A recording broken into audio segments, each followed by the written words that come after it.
Hello, hello. Welcome to the kitchen table. And today's topic, when life goes sideways, how do you thrive despite the circumstances? We're going to talk about that and more and talk about why Rob and I have been absent for the last couple of weeks and laying low on social media. Have we got a show for you? And this is the perfect time and the perfect season for you to grab your own cup of coffee or tea or water and join us right now here on the kitchen table.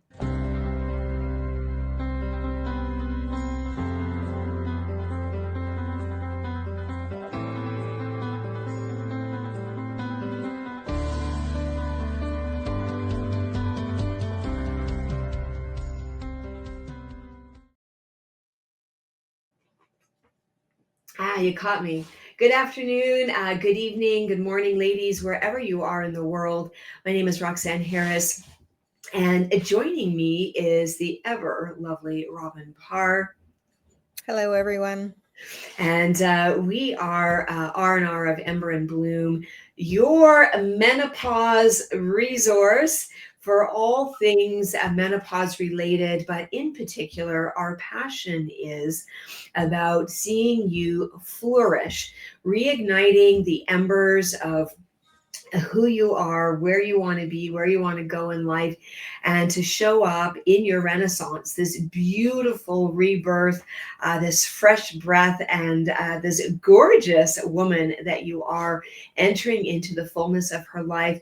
And also, your partner, your sidekick, your Mr. Wonderful, who's ever joining you in this journey, but that beautiful menopausal couple, and giving tips and tools and retreats where you can flourish together. And today we want to do a little deep dive into what happens when life goes sideways. And we always have instances where we're getting these curveballs, and sometimes a curveball hits us right in the gut where it really hurts, and our life seemingly falls apart. And this can be for a moment, it can be for 5 minutes, it can be for 5 hours, 5 days, 5 weeks, and 5 years.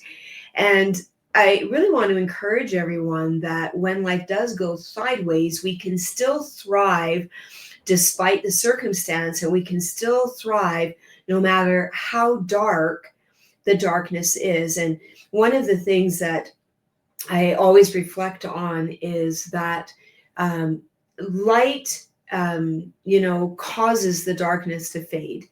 And you can be in a pitch dark stadium, and someone can just flick on a little lighter, and everywhere in that stadium you can see that light.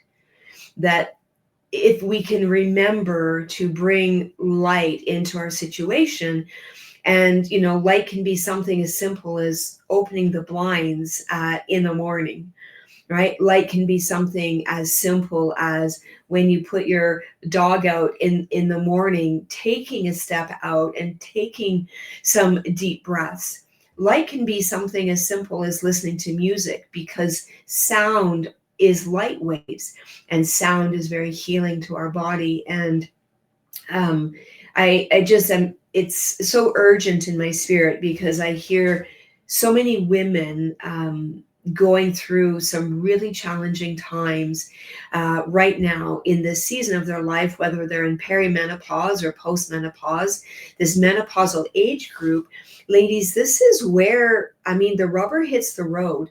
When we get to be 45, 50, 55, 60, 65 years old, there are a lot of challenges that come our way. There's health challenges for us, for our loved ones, but also our children, right? They've grown up and become adults, and they're having challenges in their own lives, and the stress becomes astronomical. And as women, that's why we have the kitchen table, to support each other, that we can nurture each other and love each other and hold each other up and remind each other of who we are, and straighten our crowns and just bring that light and that love into the situation, no matter how challenging it might be. Mm-hmm. And it's interesting to watch dynamics play out when you're in a situation, and roles of members of the family and how they contribute either positively or negatively. And I always find myself kind of stepping back and evaluating the situation and seeing where I need to fit in, or where do I fit in, before I just jump in. Always cautious of the energy in the room and what people's emotions are. And I think what a lot of people fail to forget is when you're going on a path, a journey, whatever it is, everyone that's are in the situation is going through the same situation, but differently based on past experiences, their own emotions, the way they handle things. And it can be very tricky to tread through those waters without having a big upset, because a lot of times when there's high emotions, people can respond pretty illy. And it's not that they are doing it on purpose or intentional to hurt other people, but they're just doing it because that's their response to the stress. Yeah, it's very true. I have a reminder. I'm a real affirmation person, and you can actually see all over my office, my clinic, that I've got signs to remind me, also my clients, about the goodness of the day, and just things to remind us how we show up, right? And on the back of my phone, in my phone case, I have a sticker that says, your energy announces you before you even speak. And this is true. And I think when we're going into volatile and delicate situations, what you said, Robin, is really important, that, judge the emotional climate. What is actually going on, and how do we need to show up so that we're constantly aware that we're bringing a light into a difficult and challenging situation? Because in every situation, there is always a silver lining. And sometimes, man, it is really hard to find that silver lining. And sometimes the only silver lining we can find is, thank God I'm alive and breathing today.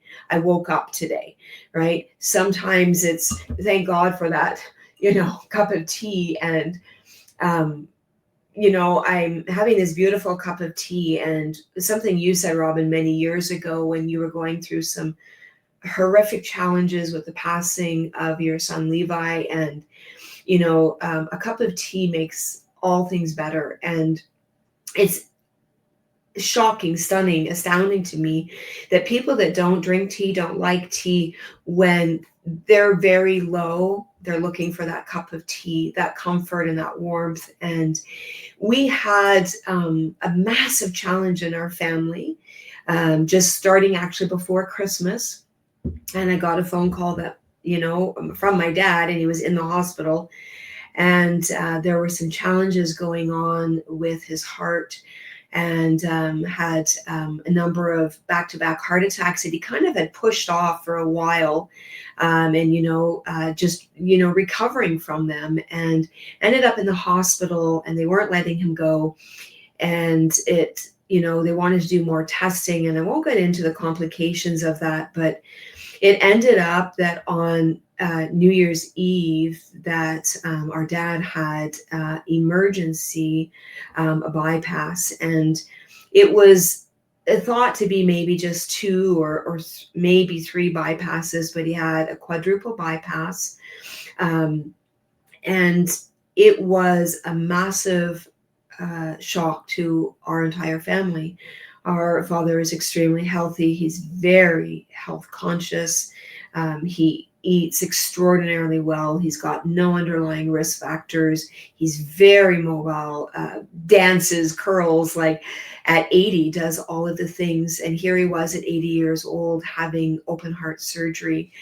And so the whole family coming in to support. And, the dynamics, we're trying. There are people in the family, of course, with all families, big or small, and our family is quite large, where there's conflicting personalities, there's underlying, hurts or issues. And now we're all stuck in a cardiac ICU unit together, looking at a surreal situation where you have the rock, the pillar of your family, who's always strong, always there, to show up, and not just to show up with a pat on the back, but he's got the work boots, the gloves, and the shovel and the hammer and all the stuff, and he's going to get things done. To be completely incapacitated with, tubes and IV lines coming out of seemingly every area of his body, incisions, stitches, staples everywhere, and really, for the first 24 hours on full life support. And I know maybe some of the family wasn't quite aware of that, but really, he was on full life support for the first 24 hours. And it's a horrific thing to see, but a devastating feeling of the volatility and the fragility of our life, and how I think we don't pay enough attention to how fleeting this life is. And in a moment, it can be completely gone. And it struck me by the reactions of the family that were there. Is there's maybe for some it was this moment of, life is so fragile and so precious, and what can I do, not just to support our father, but what can I do to make sure that I'm never in this situation? Hmm. Yeah, it is wake up call when, you're seeing somebody go through something as devastating as that, and maybe not even as devastating. There's lots of hospital trips for various reasons, and it's all concerning. You don't have to have the most, biggest surgery there is to have a wake up call. And it does bring attention, especially in our older years, as we're getting on, like you mentioned. You start to really evaluate your immortality, right? And you're like, well, what am I doing to prevent this kind of stuff? What is my lifestyle? What are my eating habits? But more importantly, what is my stress level at this age that we're in with the peri and the menopausal stage? The stress is just so high because of all the things, the family stuff in behind, and the husband things, and our symptoms. And yet people really fail to forget that stress is the number one killer. And I'm glad that you brought that up, even like just so early on in our conversation, because as dad was able to speak, breathing tubes removed, he was able to breathe, all of the tubes in his chest and his stomach were removed. And his number one question is, how come? Why? Right? Especially knowing what he does, right? And the great care that he does, not just to take supplements, but to thoroughly research supplements. He's a walking encyclopedia textbook. And in fact, he's helped so many people, even strangers, get their life on track because of the in-depth knowledge that he has about health and wellness. And we kept talking about this because people, maybe women, we don't understand that we've lived a life, right? And that symptoms in our body, issues in our body, come from a life lived. They're not a moment in time. So if you're diagnosed with diabetes or heart disease or arthritis or, heaven forbid, cancer or any of those things, it didn't happen overnight. There were a series of events that happened that led that switch to be turned on towards that illness. And lifestyle, for sure. What are we drinking? What are we eating? What are we breathing? But also, what are we thinking? And then how are we responding to those things? Right? And so the stress, and this is what I was sharing with our dad in the hospital, is that stress is known as the silent killer. right? Because it creates inflammation in the body. So the more heavy our lives are, where we don't bring that light, that levity, that joy into the moment, it has this negative effect on the body and creates cortisol, the anti-stress hormone, the freak out hormone. When our body's on freak out mode, inflammation is the result. We start to activate blood sugar challenges, and we get insulin resistance. We get an inability to detoxify or to process the foods that we're eating and absorb nutrients. And we tend to not see inflammation until it's a problem. Like, obviously, if we cut ourselves or we break our arm or something, we see the inflammation, we feel it.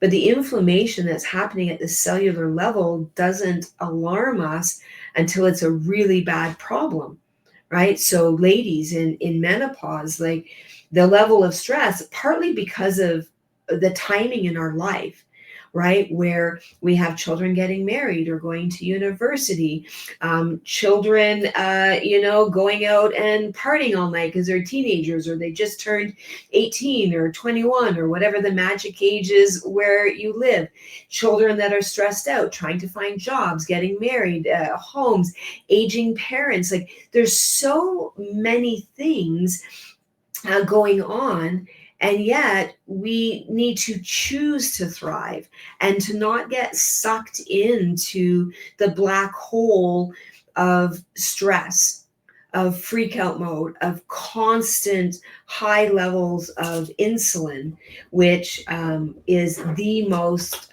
devastating thing that your body can suffer. And from that, a multiplicity of diseases come from, and not just diabetes, dementia, Alzheimer's, heart disease. So even all of your diabetes and arthritis, it all comes from chronically sustained insulin levels due to stress and not eating proper meals. Oh, I'll grab a carrot, I'll grab an apple, I'm going to grab, a cracker, a cookie, or a piece of bread. And we keep insulin really, really high, and the body can't deal with that. So how do we thrive? How do we reduce stress when literally your world is collapsing? And we get it. We are not the only people in this world where their father has had something happen. Many of you, unfortunately, have already lost your fathers. The father figure is a really big deal for most people, and so I think it causes even more stress in the family dynamic when the father figure is destabilized in such a devastating way. Hmm. And well, I myself was fortunate because we had just come out of a retreat talking about the stress of Christmas. And some of the things that we talked about in the retreat was actually replaying in my mind and able to keep me calm and do some things. Um, for a lack of a better word right now, self-preservation in an extremely situation where you're not only dealing with stress and anxiety with what's going on with, your father, but all the people around you and the nurses and trying sleep deprived and food deprived and all the things that just spike that cortisol. And how do you come down from that? How do you reconnect with yourself to bring yourself down? So not only are you in high stress mode, but you're actually able to be helpful and being able to listen and hear what the doctors and nurses are saying and be soothing and comforting and kind to people around you instead of claws and daggers out, right? Hmm. And so, what are some of the things that, because at our Renaissance Christmas retreat, it really was tools for menopausal women to go through their entire life, not just for Christmas. And there was a lot of different things that we learned, and we did all of these various activities. So, what are some of the things that you used to help bring the stress levels down? Well, first, it was food. When you're not eating, It's very easy to go and think about grabbing a donut or something like that, trying to choose things that are more protein forward, trying to find ways of self-care, as minimal as it was, finding something that was going to just be for me to alleviate the stress, to make myself feel like um, there was like a balancing point of you can't be here. We're talking about a situation that was for almost what, 3 weeks, 2 weeks or something like that. That's a really long time to be up here. Not to mention you're trying to focus on a little bit of salvaging some sort of Christmas for your kids and your family and stuff, while you're knowing your father's in the hospital suffering. Yeah, so there was a lot going on in that whole situation. Trying to connect and verbalize emotions and thoughts instead of keeping them inside and harboring Yeah. either negative feelings about what's going on, or feeling like you don't have a voice. I feel like that's a really big one. If you're keeping all your emotions locked into your heart, someone is going to get it. Someone is going to feel that outburst of energy because it doesn't have anywhere to go. So typically that's our spouses, because it's a safe place to do that. Or maybe say your mother, somebody that's um, really safe to unleash on, sometimes your siblings. But finding a way to gently express how you feel, not to be hurtful or whatever, but just to find your voice. Those were some of the things that I was trying to do, trying to communicate um, with my kids and my spouse, to have a sense of normalcy in the situation, trying to ask about their day and what was still going on, because they're still living a life and they're still having things go on that doesn't involve grandpa, or so trying to just find that balance was really important to me, to keep my head just level. Breathing, trying to sit there at night and doing the box breathing to calm my nervous system down, so that I was able to go to sleep, and not have massive thoughts running through my head, that I felt like I was closing my eyes but not actually resting. So just trying to always bring down the levels. Yeah. And it really is that reconnection, right, to ourselves, because it's very easy to get caught up in the drama, the emotions. When you're going through something so devastating, everybody's emotions are very fragile, because I mean, we are really, me centric, where it's always whatever's going on, it's in a relationship to me. How does this impact me?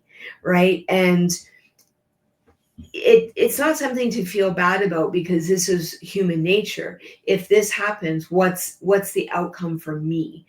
And the outcome, and what we're seeing, can be changed by that reconnection with self. Meaning, well, first of all, how am I taking care of me? Right? And not going down the what if and the shoulda, coulda, woulda. It's, when we nourish and nurture ourselves, we are able to look at a situation with different eyes. We're able to remain calm under pressure and show up as a little bit of light, regardless of what's going on in the situation. And for me, I had maybe a different role in that, because of my medical background.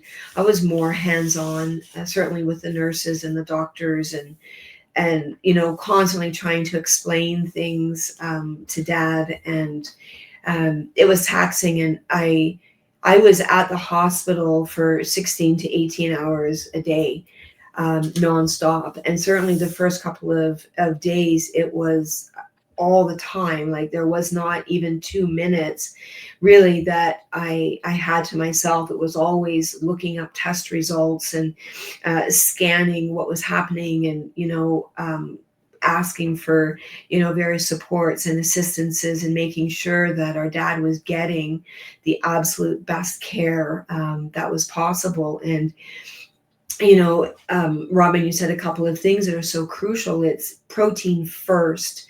Like the breakfast needed to be high protein, like zero carbs, really, because if you're going to go for a day where there's going to be very little break time, you're not bringing food into an ICU unit and having a picnic, right? Like it's literally, you're there, that you need fuel for your brain. And yes, your brain runs off of sugar, but sugar is a fast molecule. So you get these highs and lows, and then you're crashing and falling asleep. And I needed to be massively alert, right? Because I needed to be tracking all of these things. And maybe some of you are like, well, that's excessive. Like, other people don't have that knowledge, and they just, nurses, doctors come and go, and they just take it. Well, here, with my experience in the medical system, I wasn't leaving anything to chance about just waiting to see. My role was to be proactive and looking for things that were problematic, so that we weren't creating problems, that we were getting attention then. And so it's the protein, because the protein and the fat produce ketones. And when your brain is firing on ketones rather than glucose, man, it's sharp. It's very focused. There's no brain fog. There's no exhaustion. And so being able to go for whatever it was, 12 days straight, really without a break, because really the only food that I was consuming was protein and a little bit of fat. I'd come back to my sister's at the end of the night, and I would have a little bit of high protein yogurt and a little bit of blueberries, just to give myself something. But I think we underestimate the food in this. And so people's tendency under a stressful situation, and especially as menopausal women, it's to grab the coffee and the muffin. Oh, and then we'll convince ourselves, but it's Raisin Bran, so it's healthy. Unless you're making it, it's not. I promise you, there's too many chemicals and garbage. Or the coffee and the croissant, the coffee and the donut. And that's just sugar on sugar. So your brain is not sharp. You feel exhausted. You're crashing. Your energy is tanking. And you can't engage. And you're also more emotionally fragile, because there's no substance there. Right. So I could care less about, fruits and breads or whatever it is. Like, that's it. When you're under high stress, for all people, but certainly as menopausal women, the protein and the high fat, you're better off to, say you go to the restaurant and order the fajitas, but the only thing you want is the meat and the guacamole, right? Because that's what's going to fuel you in that situation. Mm-hmm. Another thing that I also used was aromatherapy. I'm a big essential oil, well, high quality essential oil, like I use personally doTERRA, and things that would bring me down emotionally at the end of the day. So we've had lots of chats about how scents can trigger different things and emotions and stuff, but it also can help you regulate some other things. So that was a really big help for me. I don't go anywhere without them. It's a comfort thing for me, and it's also a health thing for me. So it was Yeah. definitely very beneficial for me to have those there at my disposal. So Yeah. One of the things many people might not know is that tea tree, Melaleuca oil, is actually really good for post-traumatic stress. And, when you're dealing with a situation of a quadruple bypass, open heart surgery, and everything that goes on in a cardiac intensive care unit, that's some pretty major post-traumatic stress. I think my mom at one point said when she walked in the door immediately following the surgery, she almost collapsed, just because of the visual. You can never get rid of that in your mind, because he was perfectly normal that morning, right? And then this is what you see, and it's almost incomprehensible to the mind. And you might think, well, but tea tree is so astringent and you use that to clean things. But what's very interesting is kind of that those piney oils are very calming to the central nervous system and to the brain, and they help you to expand and to breathe. And so, yes, we can use citrus oils or bright and cheery. That's why they use them in things like body washes or even dishes, so you can be happy while you're scrubbing the dishes.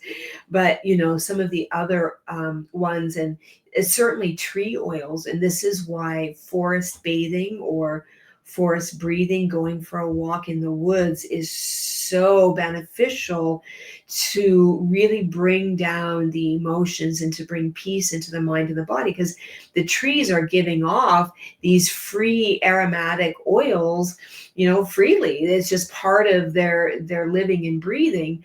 And so when you're walking in the woods, you're breathing those in and the system is calming down.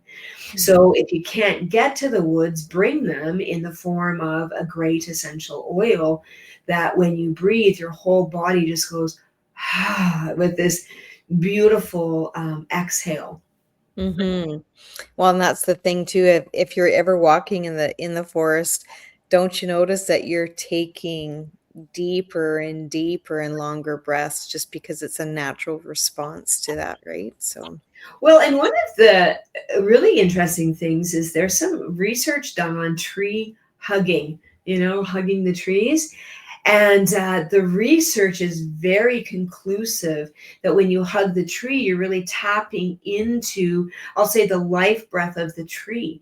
And trees are very grounding because they are naturally grounded. Their roots are going deep into the earth and sucking up all of the negative ions and all of the minerals and whatever. When you hug the tree, you're tapping into that peaceful majesty of the tree, and it as well just calms the nervous system right down. And so maybe on the way to the hospital, if there's a nice tree in your front yard, then you just give it a great big hug and you take some breaths so that you're steadying yourself and grounding yourself to prepare for what you're about to see, what you're about to hear, and what you're about to feel, because we are feeling beings. We do feel the energy, which is actually electrical charge that can be measured in hertz. This isn't woo-woo, ladies. This is literally a part of the scientific fact of our body. We are run off of electricity.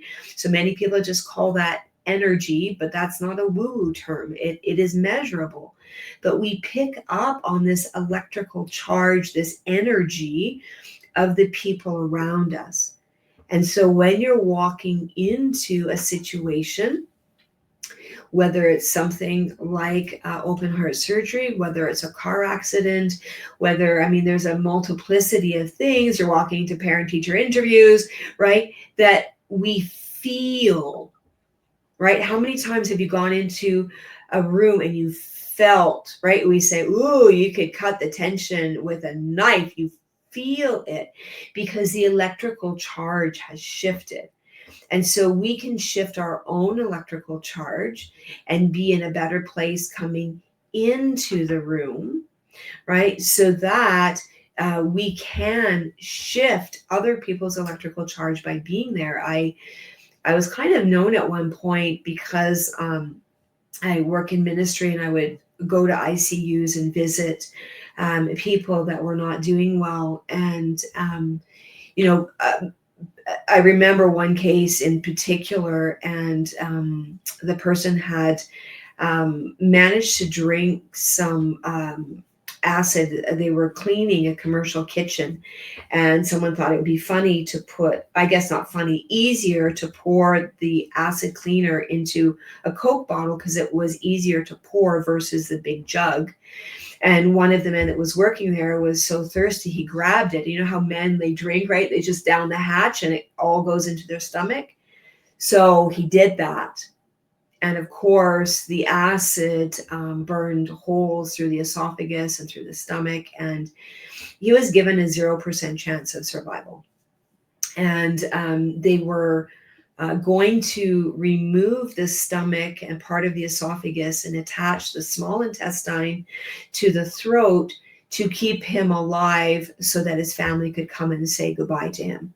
That was the situation. And when I got the phone call, and so on my way, I had a number of calls from other people, like basically begging me to drive faster and get to the hospital to pray for him. And, this anxiety and fear in their voice.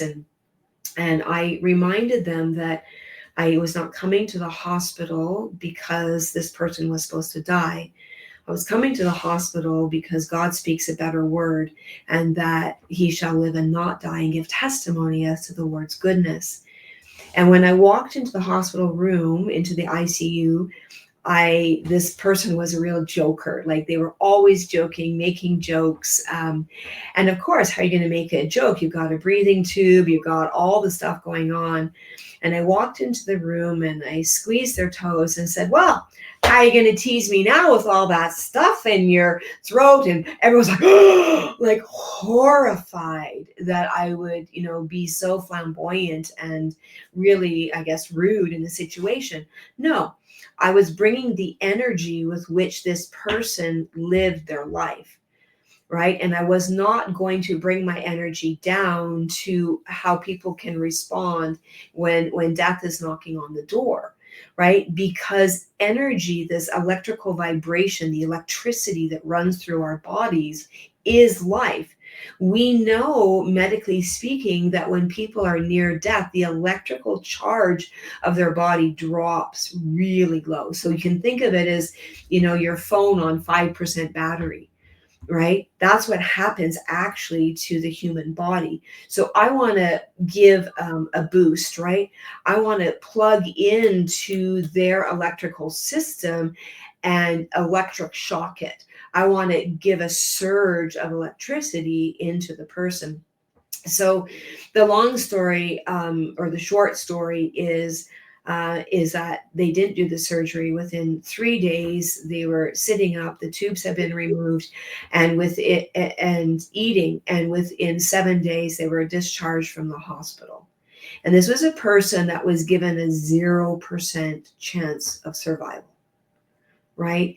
So sometimes we have to look at, the only thing that we can control, if you want to even use that word, in any situation, is our own responses, right? So rather, we talked about this in our retreat. And ladies, if you're interested in going through the retreat on your own, you can actually purchase the replay and you can get all of the great information about that. But there are times where we have to plug in a different way, right? We must do the self-care so that we are not running on empty, that we can recharge someone with our smile, with a touch that's not a touch that I'm scared to touch you because you're so fragile and you might break, or worse if I do so, but to bring an energy that is life,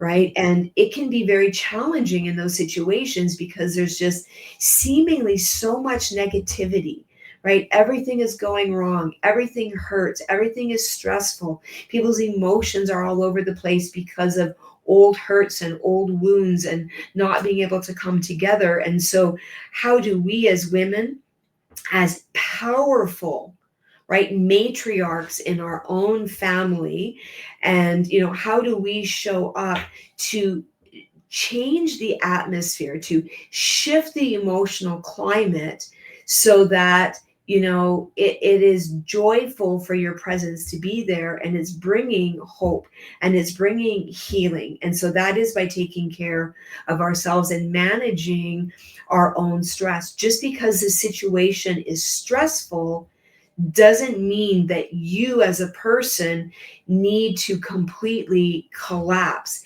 It's not about survival mode. Everything that Ember and Bloom stands for, everything that Robin and I are sharing, is how to thrive despite, how to flourish, because the wind, the waves, the hurricanes, the tornadoes, they will come. And they seem to come on rapid fire at this stage in our life. The Mhm. goal is, how do we thrive despite? What are the tools? If the only thing that you remember from the Renaissance is the box breathing, use it. Use it every day, 50 times a day, as many times as you need it, right? Because we must maintain our center, the plumb line. We, ladies, we are the plumb line of our family, right? Yes, the daddy, the husband, right?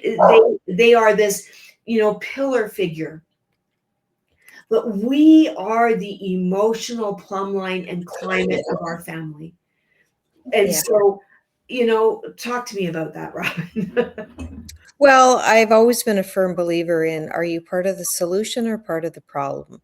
And yes, we can talk about matching energies and bringing things down, but are you the life that you're putting in, or are you the negative? And it's so easy when you're caught up in a really stressful situation and everyone's mood is down, despair and gloom and doom. It's really easy to be sucked into that because misery loves company. They will fight tooth and nail. And if you say something positive, they'll come back with 10 things negative. Yeah, And it's really hard to remove yourself from that situation. But, when my son passed away, unknowing to me at the time, but my husband had a chat with people around him and he said, please be very cautious of your words because people will always remember what you said. And they will always remember how you made them feel. So we are always trying to be conscious of that. Do we succeed all the time? No, but it is really easy to try and bring a situation back around and turn it into something more positive, bringing more energy, bringing more life, bringing more light into any situation that you're in, whether it's a work situation that's really stressful or a family or God forbid something really bad is happening in the hospital in your family. Find a way to bring the life. If it's, the diagnosis that we talk about. If the doctor tells you that you're going to die in 3 months and you believe it, well, guess what? In 3 months, you'll probably die. yeah, So if you tell yourself other things, your brain is so powerful. You are really what you believe. And, you can make a difference in a situation. You can bring things back out, turn them around from just doom and gloom and this is so bad and oh my God, what am I going to do, to, positive thinking and positive believing. yeah. Nobody wants to sit in the hospital with a bunch of negative Nellies sitting around bickering amongst themselves and fighting and, not bringing life and love into the room. Exactly. And, sometimes, and, I'll say this again, we have spoken about it. We went through it on the retreat about asking better questions. So, often in situations where the life is in danger, the human life is hanging on the line, right? We ask questions, how come? Right? How come and why me? And unfortunately, there is no answer, right, to that. I mentioned earlier about, talking about it was the stress for our father. And, people can't rationalize that because they're always comparing. Well, I'm not as stressed as so and so, and your mother's more stressed than me, or you're more stressed than me. And so, unfortunately, because of the way that we tend to compare ourselves with others, we never really, I think, truly take a deep introspective look and say, wow, actually, for me personally, I have been more stressed in the past few months or years or 10 years. And, if you're finding yourself constantly ruminating about things, guess what? You're stressed, right? If you're rehashing and, you can't fall asleep because the hamster wheel is going, you're stressed. If you're not getting 7 to 9 hours of sleep, ladies, a night, you're stressed. If you're not eating proper meals, if you're not getting enough protein, your body is physically stressed. So stress just doesn't mean, oh, I'm stressed out, right? It's also what's happening to the physical body because we're not giving it what it needs. And we look at these factors and we ask poor questions, and then we get answers that don't make sense, right? And so it's very commonplace to for when people have heart attacks or they've got arterial blockages to say that, well, you have high cholesterol and high blood pressure and high this and high that, and a myriad of medication being thrown at a situation because that's normal without looking at the person. So we have to be able to ask better questions, right? So if I have a good lifestyle and I exercise and I eat well and I, don't drink and don't smoke and I don't do all of these things, why did this happen? What are the things that I can do to help get my body back on track? Well, you need to decrease your stress level because stress is inflammatory. And when you're stressed, you can't digest your nutrients properly. So then certain things in your body doesn't work. And we start to have failures of the body, like thinning arteries where they need Band-Aids to stick them together, right? So the medical system is not looking at that. They're not looking at the fact of, well, the reason the plaquings are here is because the arteries are thinning. Why are they thinning? Oh, nutritionally, something is missing. So rather than giving the nutritional support, we give medication to create an artificial environment that doesn't actually fix the problem. Mm-hmm. And so then, you're constantly butting heads against the system that literally just saved your life. Mm-hmm. Right? But to know what you know, I know what I know. My dad knows, our dad knows what he knows. And so it doesn't make sense. And even when the lab numbers aren't agreeing with what the doctors are saying, and they still say it, it can become very wearing. But that's why when you maintain your peace and you self-care and you make sure you're getting enough protein to fuel your brain, even though you're running on short sleep, right? And you're in a state and the emotional fragility of everyone around you is there, right? That you can make these demands on the treatment team because you know what you know and you're not wrong, right? Because the science doesn't support what's being said. So for me personally, having that added stress of also knowing our father's wishes and knowing that he's very intelligent and not just going to take a bunch of medication because they said so, especially when they're saying things that are factually inaccurate based on his own blood work, there's a bit of a challenge. And so the protein, the breathing exercises, the singing a song in my head and in my heart, right? The listening to the music when I can, so that I'm bringing, like, opening the blinds, right? Seeing the sunshine, drinking the water, making sure I'm getting the salt to maintain my electrical charge. I mean, the first day I was on a mission, man, I'm like, I need the Celtic sea salt. Like, I need some kind of salt if I have to, walk to a grocery store myself, because knowing the importance of maintaining my own electrical charge for the functionality of my body, and also the hydration, because H2O, we all learned that in school, right? 2 hydrogens and 1 oxygen. Water is oxygen. Water oxygenates, water wakes up, water refreshes, water nourishes. So the correct water. The correct water, not tap water. Yeah. It was really funny at one point when, they're always coming and asking, Dad, if you wanted water and would you like ice water? And everyone would yell, no, it is not like ice water. And then the one nurse, I think it was like the day before he went home, and she said something about, oh, so just tap water? And I'm like, no, it's not tap water. It's filtered. Because the look on his face, and he started to make a complaint about tap water. I don't drink that crap. So, yeah. So the correct water, and what a time! What a time! Mhm.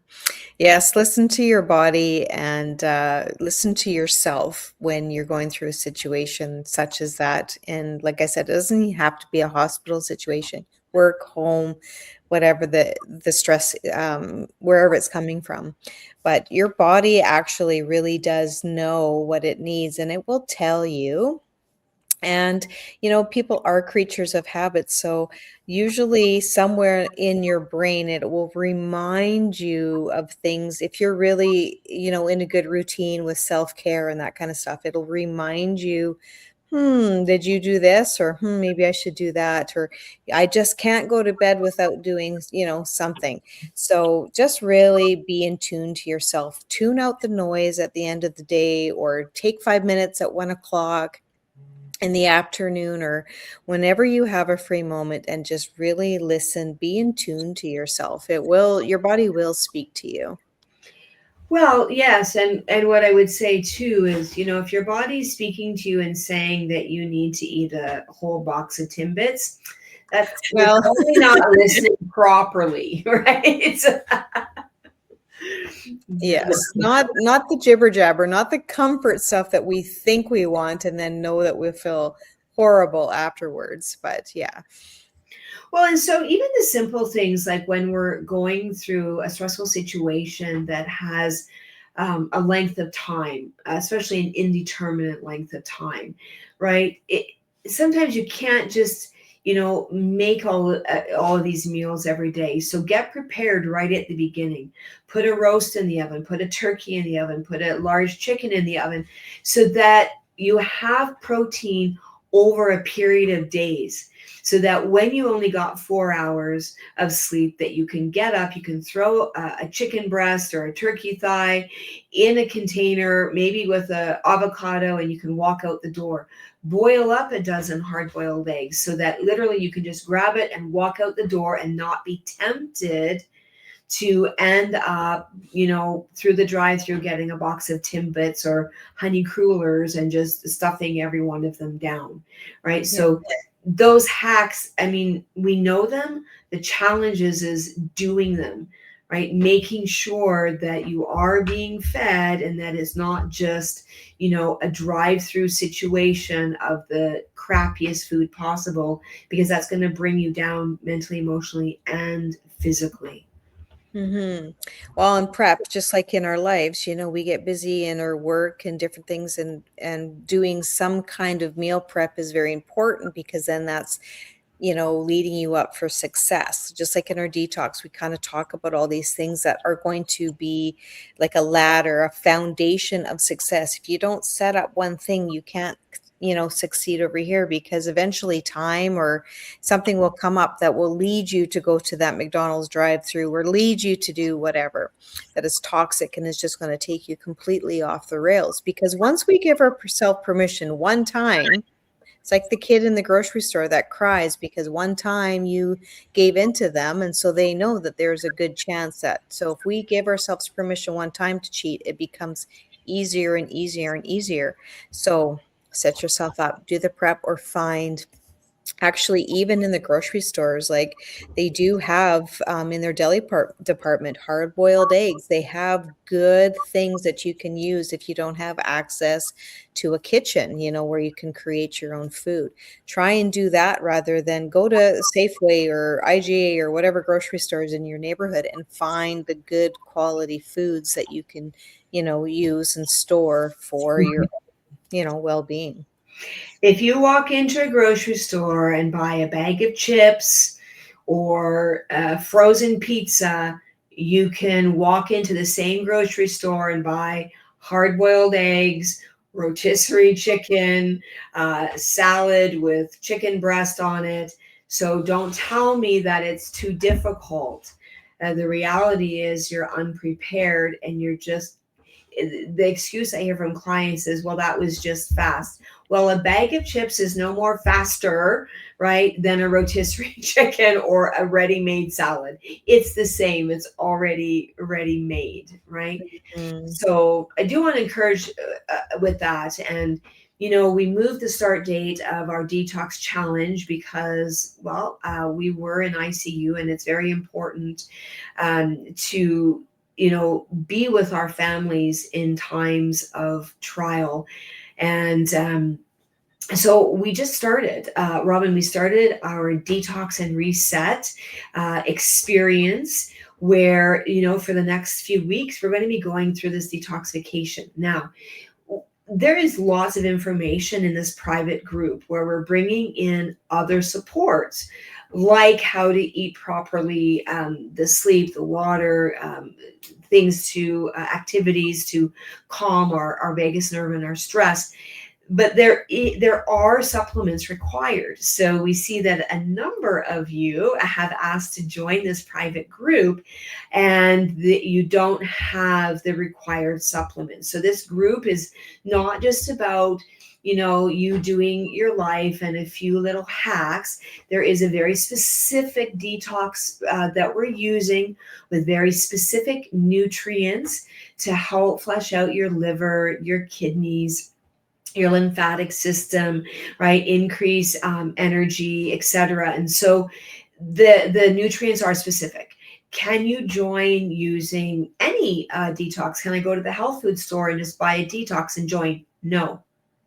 We are walking through with very specific supplements. And so we'll pop the link for you if you're interested in joining our group. There's lots of time. And Lots of time. the way the group is being run is that we have guides, right? And so every day is a set program, and you can go back and you can look at day 1, day 2, day 3, and you can catch yourself up as well. And we highly encourage you to be very interactive in the group. We had the beautiful Marianne post the most awesome picture of her detox tea in the cutest rooster picture. Was just so beautiful and It made. would make me want to drink it all the time just to pull that out. So we're having fun in the group and learning lots of things. We'll post it below. It won't take any time at all to get your supplements, very fast, like 2 to 3 days maximum.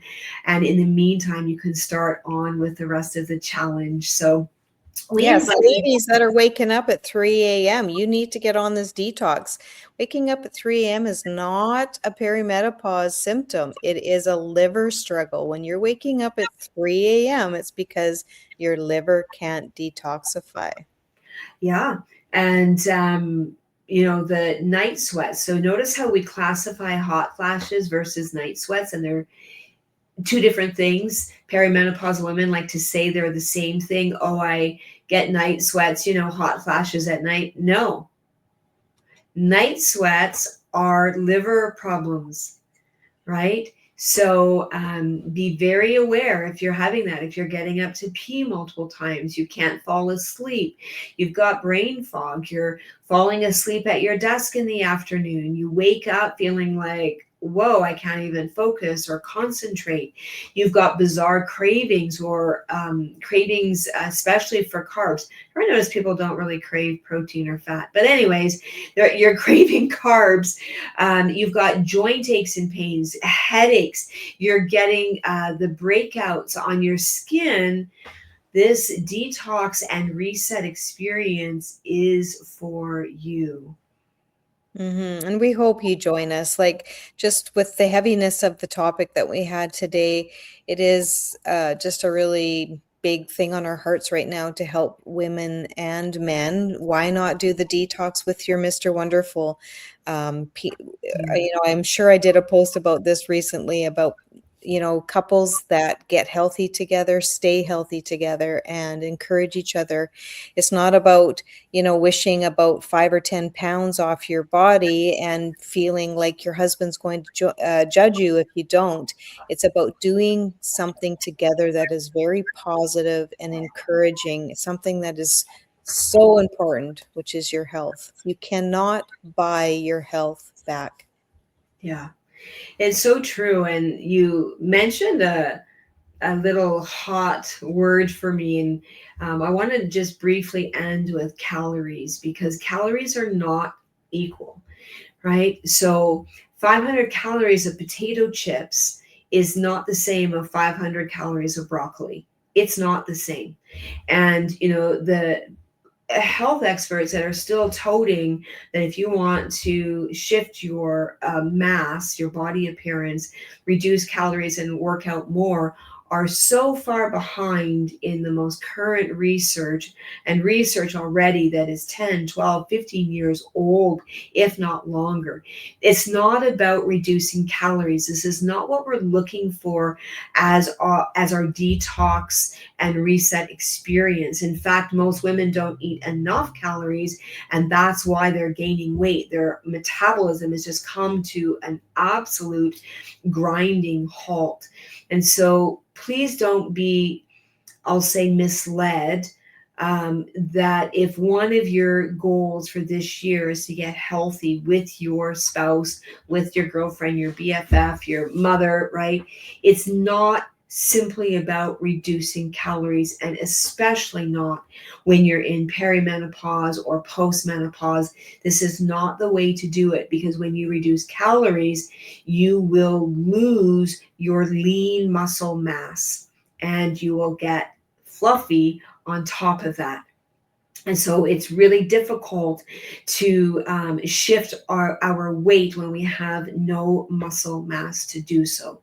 So these are some of the great topics that we will be discussing in our detox experience group, because it's important, and we've been misled way too long in the industry, and we are real women and we want real help and real solutions, and we don't want to be stressed out when we're trying to get healthy with our spouse, and really in 1 week they're down 10 pounds and you've gained 3.